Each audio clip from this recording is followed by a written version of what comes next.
Olá, gente.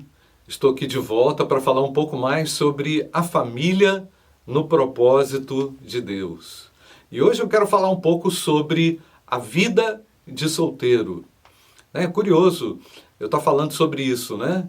Mas é importante destacar, gente, antes de começar, que a vida de casado é uma vida de constantes renúncias e constante trabalho e constantes reflexões, não é? Reflexões a respeito de nós mesmos, do nosso comportamento, reflexão a respeito do outro, né? Para você conseguir viver sua vida de casado de maneira integrada, e isso vai dar muito trabalho, certamente é um trabalho diário, né? E diário, constante, contínuo.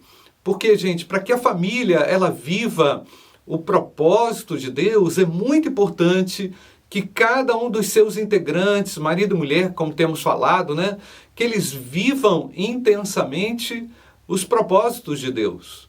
Não vai haver integração plena na família, no casamento, sem que haja uma noção clara de propósito, de quais são os meus papéis, quais são os papéis do outro na relação, para que haja realmente a potencialização dessa unidade, né? Então, por isso que eu digo, gente, casamento é muito trabalho, porque são pessoas diferentes, né? O homem tem uma estrutura de pensamento muito diferente da mulher, e quem acha que casou e que a situação está resolvida, está bem enganado, porque você vai ter que se empenhar muito, continuamente, diariamente, exaustivamente, para formar uma unidade com outra. Lógico que nós estamos considerando o contexto da família cristã e o contexto também de uma dependência de Deus e o contexto também de uma vida com propósito, de uma vida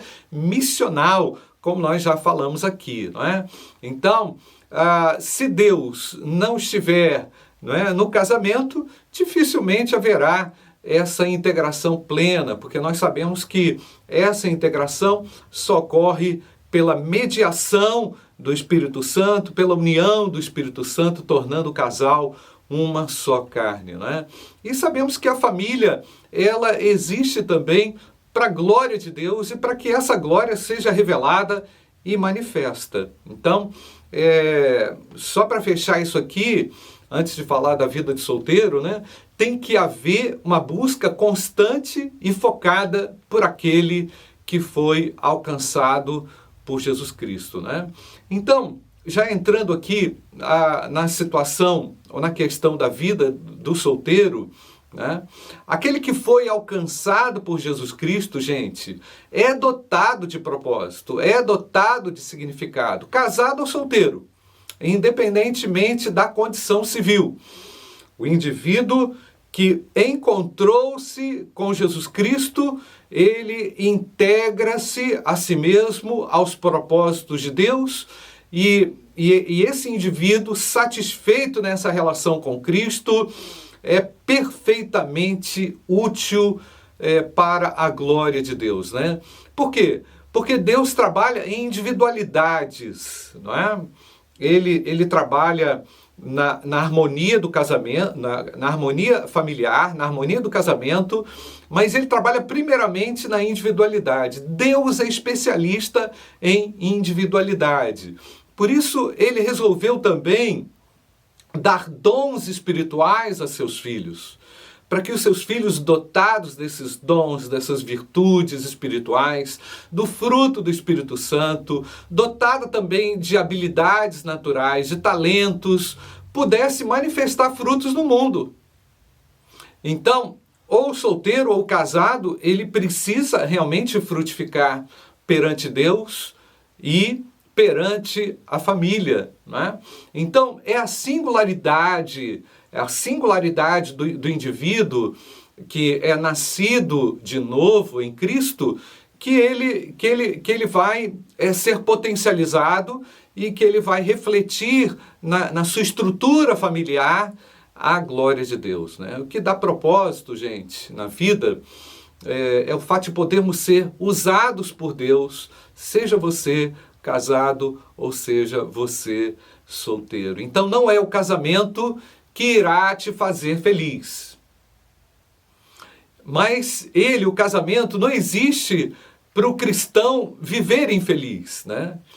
É como você lida com o que Deus te deu, é como você maneja aquilo que Deus te deu, primeiro enquanto manifestação de propósito, que vai te tornar mais útil ou menos útil na condição que você se encontra, ou casado ou solteiro, né? A identidade do cristão, ela se revela através disso, através do seu propósito como filho de Deus, né? Por isso o adulto solteiro precisa se enxergar, primeiramente, como alguém que tem valor, que a sua identidade como cristão é manifesta no contexto da família que ele se encontra, né? E que ele, na condição de solteiro, não depende do casamento para manifestar isso. Não depende de estar casado, tampouco precisa do casamento para ser feliz ou realizado, porque a realização ela parte dessa individualidade integrada ao Criador, integrada ao propósito, amalgamada pela identidade, forjada ali no propósito, para que ele possa realmente se sentir útil e sentir profundamente útil e realizado e realizável no contexto, né?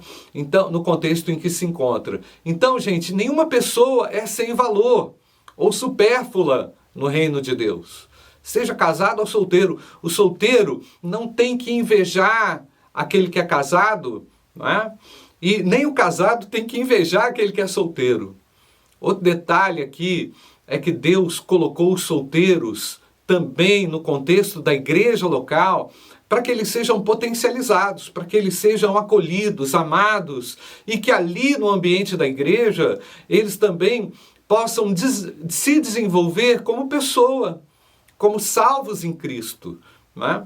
Então, a igreja não tem que cobrar ninguém a respeito do casamento, não é? Nós não temos esse dever, mas devemos ensinar o que logicamente temos ensinado o que é viver como casado. Então, gente, os solteiros, eles não são os espectadores da sociedade, eles não são os espectadores da igreja, né?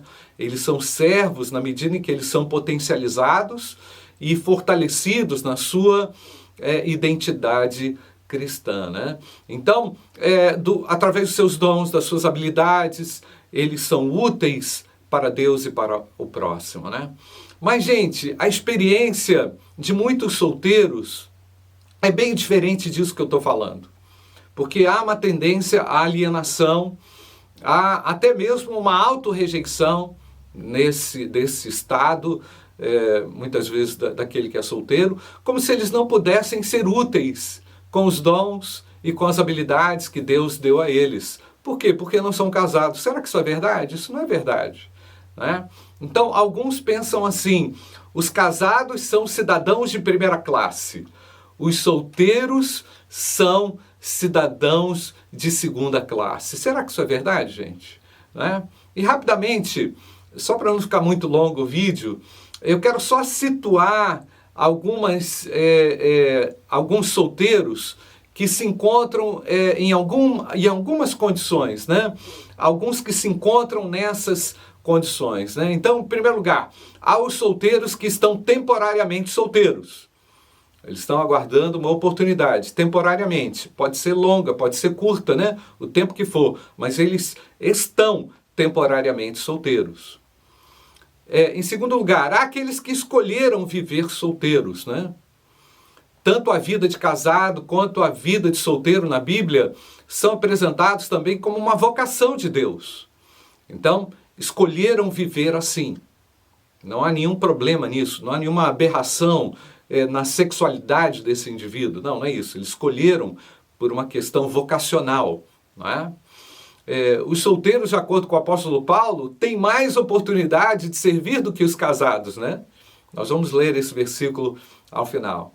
Os que escolheram a vida de solteiro entenderam que podem expressar melhor a sua dedicação a Deus dessa forma, sem nenhum problema. eles não estão frustrados, eles não estão ansiosos por causa disso, né? E há o terceiro grupo de solteiros que não escolheram a vida de solteiro livremente, mas aceitaram as circunstâncias, né? São inúmeras as situações que poderíamos pontuar aqui, como, por exemplo, o solteiro que assume responsabilidades grandes dentro de casa, às vezes numa enfermidade, às vezes na ausência de um parente, aquele indivíduo teve que assumir a casa, né? Não tiveram oportunidade de se envolver tão socialmente assim, não é? Há aqueles que tiveram relacionamentos conturbados no passado e não tiveram a maturidade para fazer a escolha certa, então circunstancialmente estão atravessando a situação, essa condição de solteiro, né? E há os que também se frustraram e se decepcionaram, né? Estão decididos a não mais compartilhar seus sentimentos, seu amor com ninguém, não é? No sentido romântico, não é?